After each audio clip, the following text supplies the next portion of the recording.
திரு so Ramasamy அவர்களின் முகமது பின் துக்ளக். தௌலதாபாத். கதாபாத்திரங்கள் Rangachari, Tughlaq, Battuta. அது என்ன சத்தம்?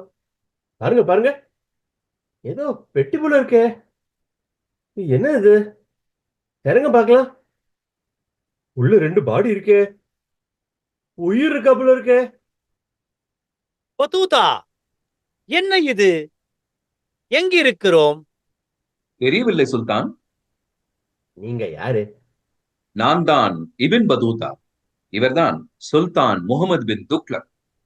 என்ன? எல்லாம் பாழடைந்து கிடக்கிறது பதூதா. போர்க்களத்தில் குற்றுயிராக கிடந்த என்னையும், பயணத்தில் நோய்வாய்ப்பட்ட உன்னையும் ஒரு பெட்டியில் வைத்து மூலிகைகள் போட்டு மூடினார்களே, நினைவிருக்கிறதா? ஆம் சுல்தான், பல வருடங்களுக்கு பிறகு இப்போதுதான் வெளியே நாம் வந்திருக்கிறோம் என்று நினைக்கிறேன். இது என்ன வருடம்? கிபி 1968. நாம் பெட்டியில் வைத்து மூடப்பட்டது உமது கடைசி போர்க்காலத்தில். எனக்கு தெரியும், 1351. 600 ஆண்டுகளுக்கு மேல் கழிந்து விட்டன. உமது நாட்டு மூலிகைகள் 600 ஆண்டுகள் நம்மை காப்பாற்றி இருக்கின்றன. ஆச்சரியம்தான். சார், நீங்க துக்ளக்கா? நீங்க பதூதாவா? ரெண்டு பேரும் இப்படி தமிழ் பேசுறீங்க. உங்களுக்கு தமிழ் தெரியுமா? யாரை பார்த்து தமிழ் தெரியுமா என்று கேட்கிறாய்? நான் ஒரு தமிழ் புலவன் என்பது என் காலத்தில் பிரசித்தம். ஹிஸ்டரியே மாத்துறீங்களே. ஹிஸ்டரியா? அப்படி என்றால் சரித்திரம். சரித்திரத்திற்கு இப்பொழுது தமிழில் ஹிஸ்டரி என்று பெயரா? இல்ல, ஹிஸ்டரிங்கிறது இங்கிலீஷ். இங்கிலீஷா? அப்படி என்றால் ஆங்கில மொழி. நீர் தமிழன் அல்லவா? தமிழன் தான்.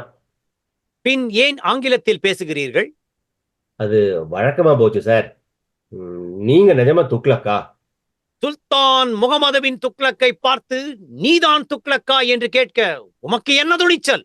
ஹசன் ஷா, இவனை சாகும் வரை சாட்டையால் அடி. ஹசன் ஷா! ஹசன் ஷா எங்கே இருக்கிறான்? உமது ஆட்சி எங்கிருக்கிறது? 600 ஆண்டுகள் கடந்து விட்டன சுல்தான். அதற்குள் இவ்வளவு மாற்றங்களா? நாம் இனிமேல் தான் அறிய வேண்டும். ஹசன் ஷா இல்லாவிட்டால் என்ன? நீ அடி இவனை சாட்டையால். மிஸ்டர் துக்ளக், இப்ப நடக்கிறது உங்க அரசாங்கம் நினைச்சீங்களா? சாட்டையால் அடிக்க அரசாங்கம் எதற்கு?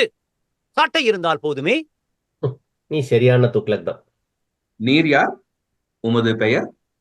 நான் ஒரு சரித்திர பேராசிரியர். பெயர் ரங்காச்சாரி. எனக்கு இப்போ வேற ஒன்னும் புரியல. எங்க சரித்திரப்படி நீங்க ரெண்டு பேரும் செத்து போயிட்டீங்க.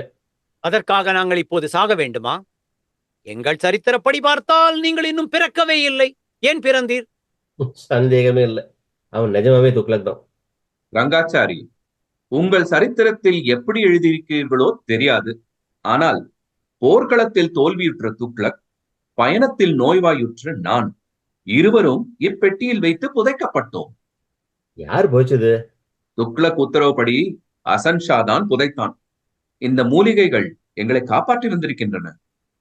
இதெல்லாம் அப்படியே எடுத்து கெமிக்கல் அனாலிசிஸ் செய்யணும், அதாவது ரசாயன ஆராய்ச்சி. ஏன் மூலிகையை நீ ஆராய்ச்சி செய்ய போகிறாய்? இதோ நதியில் எரிந்து விட்டேன். இப்போது எப்படி செய்வாய் ஆராய்ச்சி? சரியான துக்ளக் மாதிரி காரியம் பண்ணிட்டியே. ஐ மீன், நீ துக்ளக் தானே, வேற எப்படி காரியம் பண்ணுவ? ஏ ரங்காச்சாரி, மரியாதையாக நீங்கள் என்று சொல். யாரை பார்த்து நீ என்று பேசுகிறாய்? சுல்தான் முகமது பின் துக்ளக்கிடம் பேசுகிறாய் என்பது நினைவிருக்கட்டும். 600 வருஷத்துக்கு முன்னால நீ சுல்தான், இப்போ சைத்தா மாதிரி வந்திருக்க.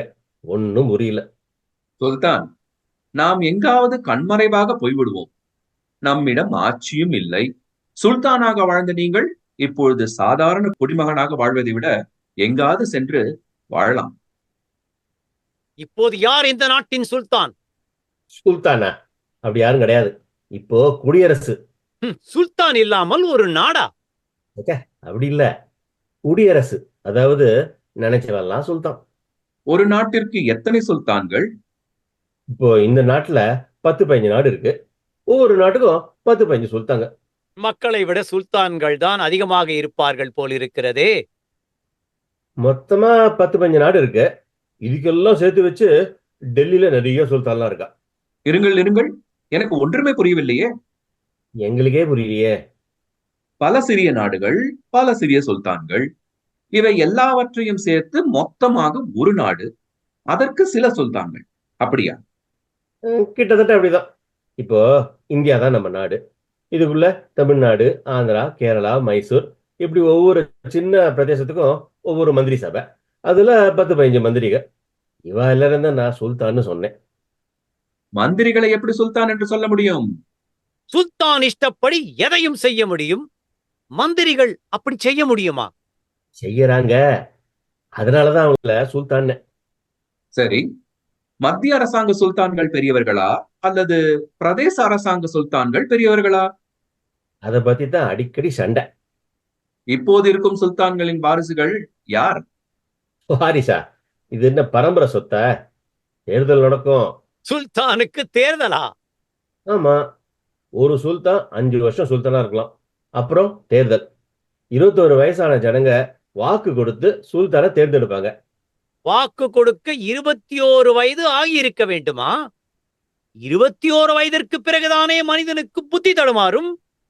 இப்போ தேர்தல்லாம் பார்த்தா அப்படித்தான் தோன்றது. பதூதா, நாட்டில் பல மாற்றங்கள் ஏற்பட்டிருக்கின்றன. இவற்றை நாம் அறிய வேண்டாமா? எங்காவது போய்விடுவோம். நாம் தற்காலத்திற்கு முற்றிலும் மாறுபட்டவர்கள். அது எப்படிங்களாம் போலாம்? நான் விடமாட்டேன். எப்பேற்பட்ட விஷயத்தை கண்டுபிடிச்சிருக்கேன். நீங்க வந்து எங்க ஊர்ல எல்லாரையும் மீட் பண்ணணும். சாதாரண விஷயமா இது?